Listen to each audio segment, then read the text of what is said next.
அஸ்ஸலாமு அலைக்கும். Hi friends, போன வீடியோ பார்த்துட்டு பிரியாணிக்கு தொட்டு சாப்பிட்ற இந்த பிரியாணி கத்திரிக்காய் எப்படி செஞ்சீங்க, ரெசிபி ஷேர் பண்ணுங்கன்னு கேட்டிருந்தீங்க. இந்த ரெசிபி என்னோட ஓன் ரெசிபி கிடையாது. நீயா நானால ஒரு பாய் ஷேர் பண்ணியிருந்தாரு பிரியாணி கத்திரிக்காய். அந்த ரெசிபியை ஃபாலோ பண்ணி கொஞ்சம் நம்மளோட ஸ்டைல்லையுமே அப்படியே மிக்ஸ் பண்ணி ரெடி பண்ணியிருந்தேன். சூப்பராக இருந்துச்சு.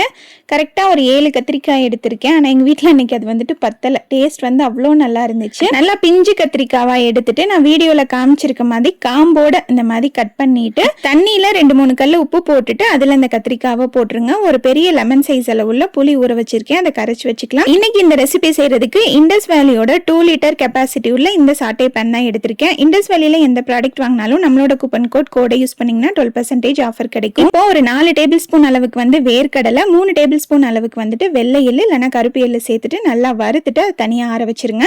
நல்லெண்ணெய் கொஞ்சம் சேர்த்து ஊத்திட்டு கடுகுளுத்தம் பருப்பு, கொஞ்சோண்டு சீரகம், வெந்தயம், மிளகு சேர்த்து நல்லா பொரிஞ்சதுக்கு அப்புறமா 1 டீஸ்பூன் இஞ்சி பூண்டு பேஸ்ட், நம்ம கட் பண்ணி வச்சிருக்க கத்திரிக்காய், 4-5 பச்சை மிளகா, கருவேப்பிலை சேர்த்து வதக்கிக்க போறோம். இந்த பச்சை மிளகா இதோட சேர்ந்து வதங்குறப்ப டேஸ்ட் அவ்வளோ அருமையா சூப்பரா இருந்துச்சு. லோ ஃப்ளேம்ல வச்சு மிக்ஸ் பண்ணி வதக்கிக்கோங்க. எண்ணெயிலேயே இந்த கத்திரிக்காய் நல்லா வேகும். கத்திரிக்காய் அந்த எண்ணெயிலேயே நல்லா வெந்தரணும். இப்போ நம்ம வறுத்து ஆற வச்சிருந்த வேர்க்கடலையை தோல் உரிச்சிட்டு அது கூட வறுத்த எள்ளு தண்ணி ஊற்றி நல்லா ஒரு ஃபைன் பேஸ்ட்டாக அரைச்சிக்கணும். கரெக்டாக ஒரு 10-15 நிமிஷத்துக்கு அப்புறம் பார்த்தீங்கன்னா கத்திரிக்காய் அந்த எண்ணெயிலேயே நல்லா இந்த அளவுக்கு சாஃப்டாக வெந்திருக்கும்.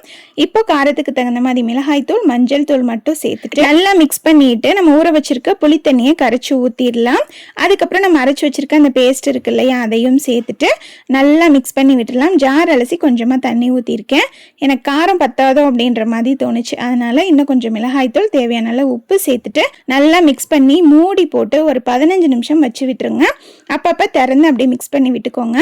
நல்லா திக்காகி அழகா எண்ணெய் பிரிஞ்சு வரும். மூடி போட்டு இறக்கி வச்ச கொஞ்ச நேரத்தில் அந்த எண்ணெய் எல்லாமே மேலே அந்த மாதிரி வந்துடும். நல்லா திக்காயிரும். இந்த கிரேவியோட அந்த பிரியாணியை சாப்பிட்றப்போ அவ்வளோ டேஸ்ட்டாக இருந்துச்சு. தக்காளி வெங்காயம் எதுவுமே வதக்காமல் ரொம்ப ஈஸி அண்ட் டேஸ்டியான மெத்தட். கண்டிப்பாக ட்ரை பண்ணி பாருங்க.